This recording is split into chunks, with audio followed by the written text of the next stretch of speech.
সুপ্রিয় দর্শক মণ্ডলী, সবাই সালাম এবং শুভেচ্ছা নেবেন। ক্ষমতা গ্রহণের প্রথম দিনেই কনজারভেটিভ দলের উচ্চবিলাসী ইমিগ্রেশন কন্ট্রোল কার্যক্রম রুয়ান্ডা প্রজেক্ট বাদ করে দিলেন লেবার পার্টি। অবশ্য স্যার কেয়ার স্টেমারের এটি ছিল নির্বাচনী প্রতিশ্রুতি এবং সেই প্রতিশ্রুতি বাস্তবায়নের কার্যক্রম তিনি গ্রহণ করলেন ক্ষমতা গ্রহণের প্রথম দিনেই। এতে করে আপাতত হয়তোবা অবৈধভাবে ব্রিটেনে আসা অভিবাসীদের মধ্যে কিছুটা স্বস্তি ফিরলেও তাদের ভবিষ্যৎ নিয়ে কিছু জানা যায়নি। তাই এই সিদ্ধান্তের কারণে নতুন করে ইংলিশ চ্যানেলে ইমিগ্রেন্ট গ্রহণকারী ছোট ছোট নৌকার সংখ্যা বাড়বে বলে আশঙ্কা করছে কনজারভেটিভ দলের নেতারা। তবে সদ্য সমাপ্ত নির্বাচনে পরাজয়ের ক্ষত এখনও শুকোয়নি বলে তারা চুপচাপ কিছু বলছেন না। To the many good, hard-working Conservative candidates who lost tonight despite their tireless efforts, their local records of delivery, and their dedication to their communities, I am sorry. Immigration বিশেষজ্ঞরা বলছেন, স্যার কেয়ার স্টেমারের এই সিদ্ধান্তের কারণে যুক্তরাজ্যে অবৈধ ইমিগ্রেন্টদের স্বর্গরাজ্যে পরিণত হতে পারে। তিনি বলেছেন, বর্ডারের নিরাপত্তার জন্য বাজেট বৃদ্ধি করবেন, বর্ডারে আরও অধিক সংখ্যক নিরাপত্তা বাহিনী নিয়োগ করবেন। তাহলে এখন প্রশ্ন উঠতে পারে, বর্ডার কি এতদিন অনিরাপদ ছিল? অর্থনৈতিক মন্দার এই দুঃখের দিনে কোথা থেকে বাজেট আসবে এই বিশাল ব্যয়ের জন্য?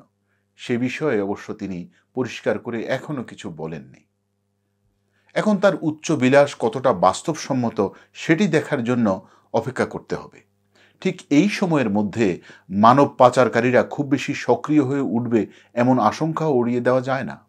তবে নির্বাচনের প্রতিশ্রুতি মোতাবেক ছোট ছোট নৌকা নিয়ন্ত্রণ করার চেষ্টা কতটা সফল হবে সেটাই দেখার বিষয়। We will set up a border security command, a new command with counter-terrorism powers to work on that. I've done it before. I know how it's done. I think it can be done again. And that way we can stop people coming here in the first place. Rwanda plan নিয়ে কনজারভেটিভের মূল focus ছিল আসলে অবৈধ ইমিগ্রেন্টদের মধ্যে এক ধরনের আতঙ্ক তৈরি করা। অনেকেই বলেছেন, অবৈধ পথে আসা ইমিগ্রেন্টদের এই ক্ষুদ্র একটি অংশকে যদি রুয়ান্ডা পাঠানো যেত, তাহলে ভবিষ্যতে অবৈধ পথে যুক্তরাজ্যে প্রবেশের আগ্রহ হারাতো তারা। রুয়ান্ডা যাওয়ার ভয়ে আর কেউ অবৈধ পথে হয়তোবা যুক্তরাজ্যে আসার সাহস পেত না। নতুন লেবার সরকারের সিদ্ধান্তের কারণে এখন বিগত সরকারের সেই প্রজেক্ট আর বাস্তবায়িত হচ্ছে না। কিন্তু প্রশ্ন হচ্ছে, রুয়ান্ডা প্রজেক্টের পেছনে রিস্ক অ্যাসেসমেন্ট না করে টরি সরকারের এই বিশাল ইনভেস্টমেন্টের এখন কি হবে? ট্যাক্স পেয়ারদের এই বিশাল অঙ্কের অপচয়ের দায় কে নেবে? রুয়ান্ডায় মিলিয়ন ডলারের অবৈধ শরণার্থীদের জন্য নির্মিত এই যে ইনফ্রাস্ট্রাকচার, এখন ওখানে কারা থাকবে? হয়তো এই সকল প্রশ্নের জবাব আর কোনো দিনই পাওয়া যাবে না। আসলে রাজনীতির সামনে আমজনতার এখানেই অসহায়ত্ব। I think critics have for too long portrayed Rwanda in an unjustifiably negative way. Many of them have not visited Rwanda. This is my third visit to Rwanda, and I encourage all of my critics to actually visit Rwanda before they cast aspersions. Labour বলছে, tax পেয়ারদের $500 billion মানি দিয়ে Sunak সরকারের যেই উচ্চবিলাসী প্রকল্পের কাজ শুরু করেছে, সেখানে মাত্র 300 জন অবৈধ অভিবাসীকে রাখা যেত। সেই ক্ষেত্রে একজন শরণার্থীর পেছনে খরচ ধরা হয়েছে প্রায় 2 মিলিয়ন পাউন্ড। যে অর্থ দিয়ে একজন মানুষকে প্যারিসের রিজ হোটেলে অন্তত 1 বছর রাখা যাবে, অথবা ভার্জিন গ্যালাটিকে করে স্পেস ভ্রমণ করাতে পারবে।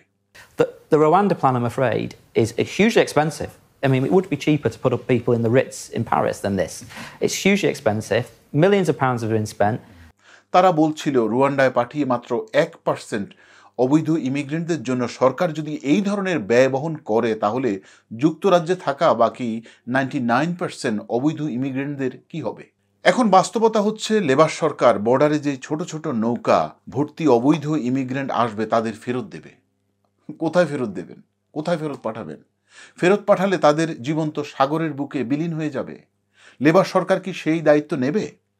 অবৈধ ইমিগ্রেন্ট ফেরত পাঠানোর জন্য বাংলাদেশের সাথে ইংল্যান্ডের বা যুক্তরাজ্যের যেই চুক্তি করেছে ব্রিটিশ সরকার, ঠিক একই ধরনের চুক্তি কি তারা ইরান অথবা আফগানিস্তানের সাথে করতে পারবে? আচ্ছা, অবৈধ ইমিগ্রেশন আসার তালিকার 20টি দেশের মধ্যেও তো বাংলাদেশের নাম নেই। Well, most asylum seekers, according to official figures, come from Afghanistan and Iran. You're not suggesting to voters that you'll get a returns agreement with the Taliban and with the Iranian regime. But we're talking about people like that. We've got people coming from Albania, from India, from But you Bangladesh. just literally ignored the two countries where most asylum seekers come from. এই সকল প্রশ্নের জবাব কারো কাছেই নেই, কারণ Iran এবং আফগানিস্তানের সাথে যুক্তরাজ্যের কূটনৈতিক সম্পর্ক নাই বললেই চলে।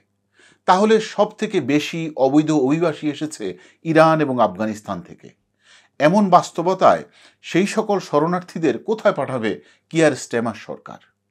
এদিকে ইউরোপ থেকে যে সকল অবৈধ ইমিগ্রেন্ট ব্রিটেনে আসে তাদের রুখতে ইউরোপিয়ান ইউনিয়নই বা কেন সহায়তা করবে? আমরা তো ব্রেক্সিট করে ফেলেছি। ইউনিয়ন তো এখন যুক্তরাজ্যের অবিশ্বাসী বন্ধু, তারা কি সত্যি সহযোগিতা করবে? এবার অপেক্ষার পালা। কারণ হচ্ছে, যদি এর মধ্যে দ্রুত লেবার সরকার কোনো কার্যকারী পদক্ষেপ নিতে না পারে, তাহলে ইমিগ্রেশনের উপর আরও বেশি চাপ পড়বে। আর এই বিশাল ইমিগ্রেন্টদেরকে সহায়তা দেওয়ার জন্য সরকারের যে বিশাল ব্যয়, সেই ব্যয় মেটানোর জন্য সরকারকে আসলে ট্যাক্সের উপরে নির্ভর করতে হবে এবং ব্রিটেনের নাগরিকরাই সেই অতিমাত্রার ট্যাক্স দিয়ে এই বিশাল ইমিগ্রেন্টদেরকে সহযোগিতা করে যেতে হবে। ভালো থাকবেন, সুস্থ থাকবেন, ধন্যবাদ।